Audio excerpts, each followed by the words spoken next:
want to tell you the story of my mother. This is a picture of her at age 93, and she was still quite vital and quite active. In fact, here's a picture of her in 2009 dancing with my father at a family party. It was an anniversary party. And she got tangled up in the Jamaican scam.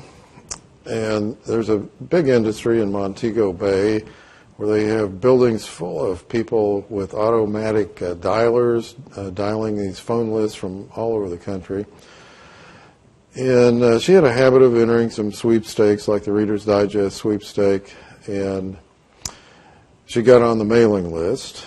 And these mailing lists are highly prized among scammers and are sold and stolen, and in fact there have been a few deaths from shooting events where they were stealing these mailing lists down in Jamaica. Her volume of mail increased dramatically so that she was getting huge stacks of mail virtually every day with invitations to enter a sweepstake. And she started receiving phone calls from a friendly representative who knew many details about her and her personal life, most of which she gained from the internet.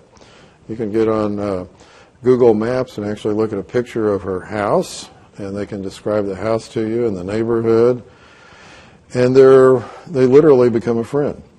Her phone was so busy with these people calling her that her children, her 3 sons, couldn't even get in on the telephone line. It was that busy. And as soon as she would hang the phone up, it would ring again. She was told that she was a finalist for a large prize.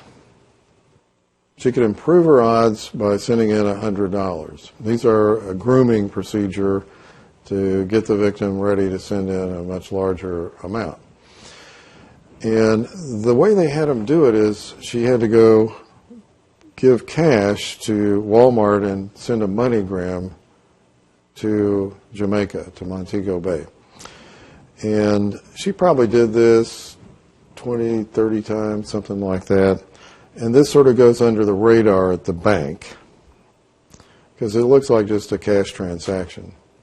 Scammer became a friend. She knew his name, knew his family. The phone calls became more and more frequent. She finally was told that she won $100,000 and a new Mercedes.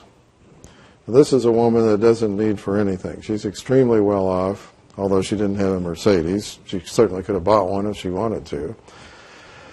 But she just needed to pay $10,000 for shipping and taxes.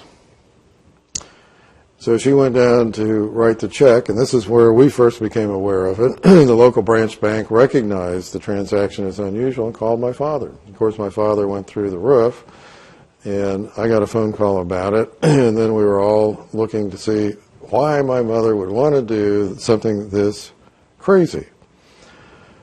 She was so convinced, she still insisted that this sweepstake was a legitimate win and that we were just passing up this opportunity. And she would argue with that to this day. And she died about 2 years ago. And she still believed that she was going to win that Mercedes and that we denied her that opportunity. Here's another story. These are actually stories that I've seen from patients that I've taken care of over the years.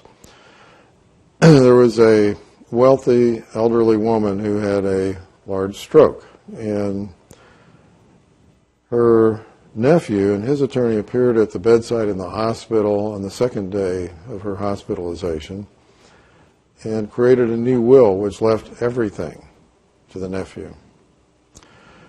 She died during that hospitalization, and her 2 sons that had been very close to her were left out of the will, and so the 2 sons sued the nephew. The attorney for the nephew maintained that this patient had decision-making capacity. So I got drawn into it by way of a deposition since I was taking care of her. And the attorney pointed out in the chart that the nurses were charting faithfully every day. Patient is alert and oriented.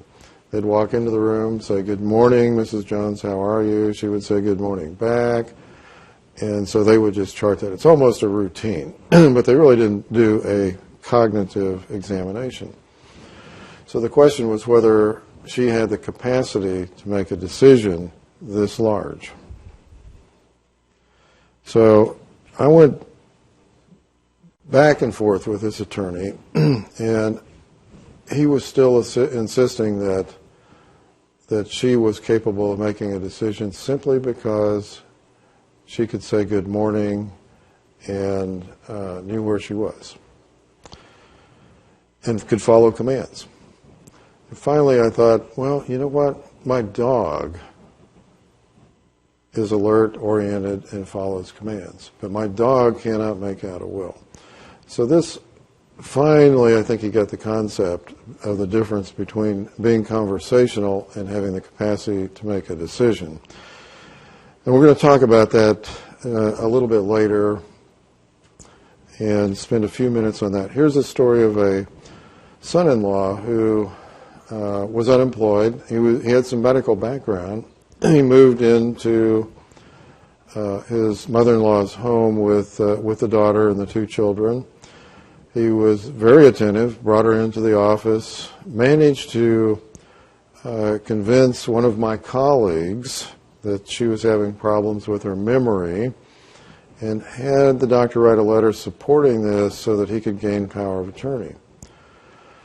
Later, of course, it was determined that she didn't have any dementia, but in the meantime, he sold one of her cars, took out a second loan on her home, forced her to sleep on the couch.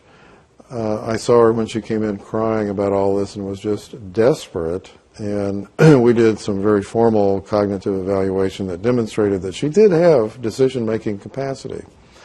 And we had to get her an attorney, go to court, and again prove that she did have capacity so that we could get that power of attorney rescinded. Another patient I just saw recently was a victim of the sweetheart swindle. He was a lonely widower, about 85 years old, very colorful, very wealthy. Of course, he couldn't cook, so he had breakfast every morning at a McDonald's.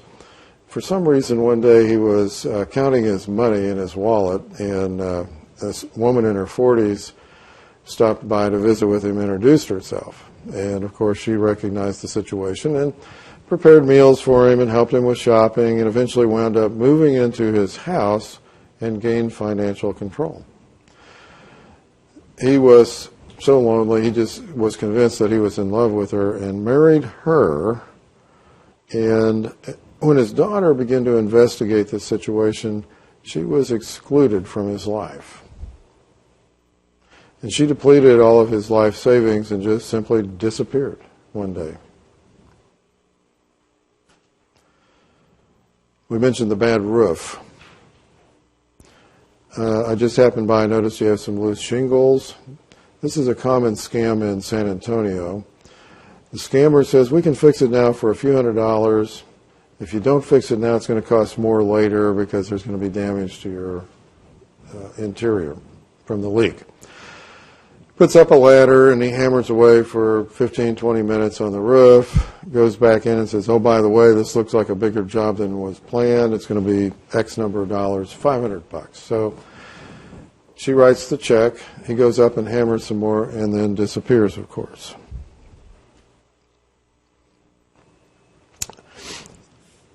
Retired people live on a fixed income, and they're always looking for ways to increase their income. They're unscrupulous money managers. They will sell annuities to a 90-year-old. They'll get them into high-risk investments or high-volume, frequent trading types of investments. We frequently will see them going to these luncheon investment seminars. We see television ads to purchase gold and silver. It's just unlimited the number of innovative ways that we can be separated from our money. So I want to change the subject for just a little bit here, and then we'll get to questions and answers. Why are elders losing some of the ability to make these complex decisions, and why don't we recognize them? But I'll introduce you to the concept of executive function. Well, think of the brain as a big, complex, parallel computer. From childhood to adulthood, it takes about 20 years for the brain to mature and to get wired properly. And even then, it's continuously changing. As we develop our skills, learning how to walk, how to control our bowels and bladder, learning how to talk, eventually we develop what we call executive function, which is the ability to make complex decisions. You might call it judgment. And it usually develops in the late teens or early 20s, which is why teenagers don't have a brain. They think they know everything, but they aren't real good at making good decisions. The brain, of course, is very vulnerable to injuries and highly vulnerable to stressors such as sleep deprivation and medications, which, of course, the elders often have trouble with. So, if you think of executive function as a complex neural network that regulates and controls and manages other cognitive processes like planning, working memory, attention, problem solving, verbal reasoning, inhibition, mental flexibility, task switching, and monitoring of our actions. This is what's involved in judgment and complex decision making. Physically, it seems to be located in the prefrontal cortex and is often the first part of the brain that is affected with dementia. So the social skills are well preserved, but the complex decision making is damaged. The ability to plan, initiate, sequence, monitor, and inhibit complex behavior. That's executive function. What can impair executive function? Probably the thing that we're most familiar with is alcohol. When we drink, we have suppression of our executive function and we become disinhibited and wear the lampshade on our heads and start singing songs at New Year's Eve and doing things that are foolish that we will regret the next day. The psychoactive drugs can cause this, brain injuries, whether it's from diabetes, strokes, dementia, or even just chronic medical illness such as lung disease with hypoxia. So what is good executive function? Mental flexibility, behavioral initiation and productivity. We can plan, we can self-monitor, we can do abstract reasoning, we can inhibit our impulses. We don't go up to our children and say, "You're fat." That's disinhibition. It lacks the subtlety. She may be fat, but she usually wouldn't say something like that. My mother was like that. She was very quick to make a criticism. We just attributed it to her getting old and mean, but she was losing some of her executive function, and whatever went into her mind, she would say. Poor executive function, poor emotional control. Outbreaks of anger, stubbornness, crying, very concrete thinking. We use parable interpretation. Why do people that live in glass houses should not throw stones? The concrete thinker will say, well, you'll break the glass. Poor frustration tolerance, trying to redirect them, and they get angry. They're disorganized. Difficulty coping with change, poor judgment, and of course the loss of impulse control.